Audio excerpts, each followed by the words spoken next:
Mais c'est vrai Michel, vous prenez de la triple épaisseur, ensuite vous passez un peu de pommade et de crème, et je vous assure que votre cul, il vous dira merci Michel. Je ne veux pas en savoir plus, Michel. Bonjour à tous et bienvenue dans Avion remarqué c'est faux raccord, votre analyse d'après court-métrage en compagnie de Michel, spécialiste technique de cette émission.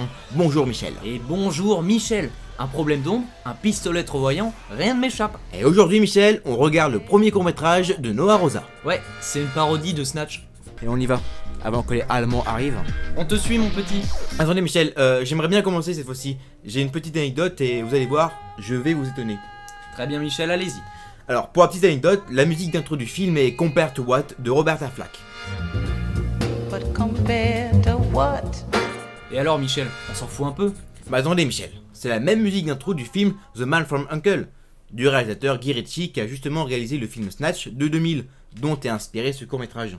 Waouh Michel, mais c'est très passionnant. Et oui, à la base l'intro devait durer plus longtemps, mais ils n'avaient pas les droits de cette musique, donc ils ont dû la raccourcir pour que le robot de YouTube ne puisse pas la détecter. Vous m'aviez dit que vous alliez m'impressionner Michel. Attendez Michel, j'ai autre chose. Le plan où on voit le titre Snatch, c'est une référence à l'affiche de la série Snatch de 2007, qui est elle-même une référence à celle du film original. Enfin bref Michel, premier faux raccord. Regardez cette scène où Matt et Danny discutent. Il y a une enveloppe sur la table, et Matt s'apprête à la prendre, mais sur le plan suivant, elle n'y est déjà plus. Oui, mais ça Michel, c'est pas très impressionnant, hein. Il a très bien pu la prendre avant ce plan. Ah, c'est pas moi qui devais impressionner l'autre Michel. Faux raccord suivant. Pendant la scène du dialogue entre nos deux compères et le gangster, la lumière ne cesse de changer constamment pendant l'échange. Regardez.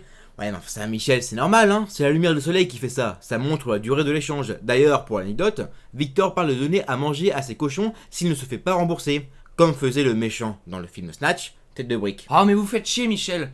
Vous voulez un plus dur? Eh bah regardez cette même scène. Bah quoi? Bah quoi? Vous voyez rien?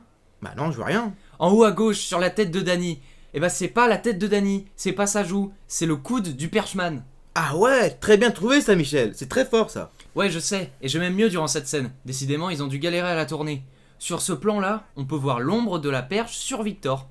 Oh putain, quand même hein, c'est flagrant. Pourtant je l'avais pas vu avant. Maintenant, on voit plus que ça. Comme quoi la lumière du soleil, c'est nul. Ouais bon bah, ils font comme ils peuvent hein, c'est des amateurs. Ils n'avaient pas de studio pour tourner. Je sais bien que c'est des amateurs, et d'ailleurs j'ai été indulgent. Regardez pour la scène du poker. Les jetons c'est du n'importe quoi, c'est le bordel. Et puis là, avec Danny, sur ce plan, il prend des jetons et des cartes, et il a très peu de jetons près de lui. Ça, d'accord. Alors que sur le plan d'après, il prend plus que des cartes, et les jetons, ils sont comme par magie, très bien rangés devant lui. Ah ouais, très bien trouvé ça Michel, bien joué. Et d'ailleurs, une fois de plus avec Danny, sur tous les plans de la scène du poker, il a des grosses joues. Alors que sur les plans de nuit, il a des joues normales. Ça j'avoue Michel, je comprends pas trop ce qu'ils ont fait. Alors, pour l'anecdote, l'acteur Armand Habak s'est fait arracher les dents de sagesse le jour avant le tournage et ne pouvait presque plus parler.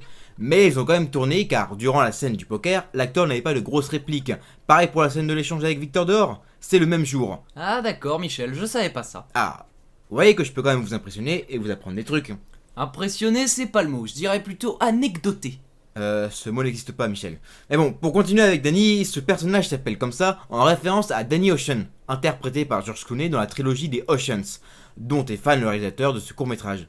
Et également en référence au réalisateur Danny Boyle, qui a réalisé les Trainspotting ou 28 jours plus tard, et compare avec Guy Ritchie, dont est également fan Noah Rosa.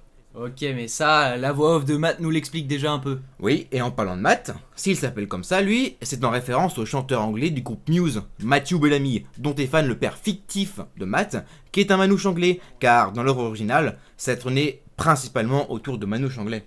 Et alors Michel, on est là pour voir des faux raccords. D'ailleurs dans cette scène, quand la voix off commence, les personnages sont en train de jouer aux cartes, alors que sur le plan d'après, ils se distribuent les cartes pour jouer. Alors celle-là, je l'avais vue, Michel. Car encore une fois, pour l'anecdote, les plans où on le voit Danny en voix off, ce sont que des plans off.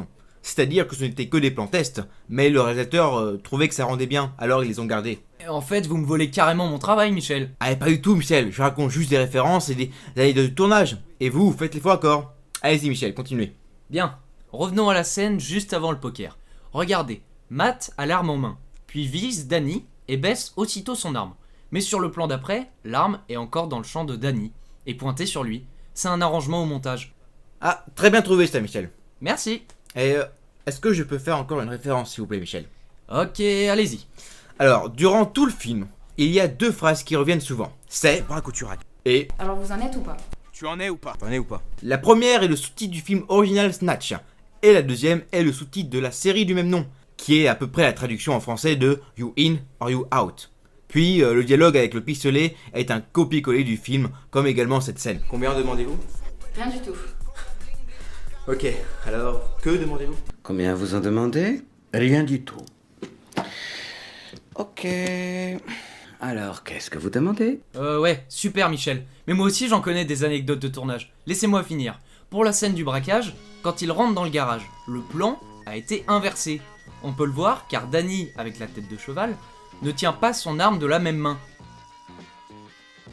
Et pourquoi ils ont fait ça? Pour pouvoir avoir un raccord avec leur entrée dans le garage et leur arrivée face à la voiture. Alors vous en dites quoi de ça Michel? Alors je dis que s'ils sont habillés comme ça pour le braquage, c'est parce que dans la série Snatch de 2017, ils ont aussi des lieux de travail avec des masques de cochon pour un braquage. Très bien Michel, vous me volez définitivement mon émission. Alors déjà c'est notre émission et je ne vous vole rien du tout. Moi je suis fort pour les références et les anecdotes, et vous pour les faux raccords. Ouais, de toute façon j'avais fini. Très bien, alors c'est la fin de cette émission, on se retrouve lorsqu'il y aura un prochain court-métrage de Noah Rosa sur cette chaîne. Et j'aurais du lourd, du très très lourd. Mais du coup, pourquoi ils ont un masque de cheval et de renard? Alors ils avaient déjà un masque de cheval depuis longtemps, et Noah Rosa, le réalisateur qui interprète aussi Matt, voulait absolument un masque de renard, car il adore les renards je suppose. Et ils y font déjà allusion quand Danny explique qu'il a vu un documentaire sur les renards. Ah ok Michel. Ah vous m'avez impressionné. Je savais que j'y arriverais.